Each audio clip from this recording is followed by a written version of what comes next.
How to delete account in Expedia. Hi everyone, welcome back to our channel, The Solution Guy. In today's video, I'll simply show you how you can delete your Expedia account, so just make sure to watch the video till the end. In order to delete our Expedia account, all you have to do is, first of all, go ahead and launch the Expedia application from our phone. And then once we launch the Expedia app, what you want to do is you'll basically see this kind of interface.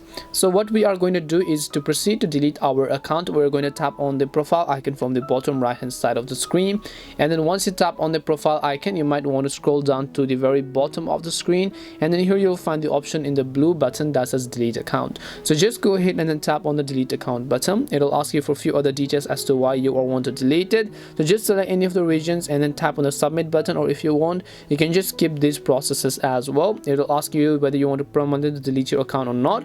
All you have to do is just tap on the option called permanently delete account in order to delete your Expedia account.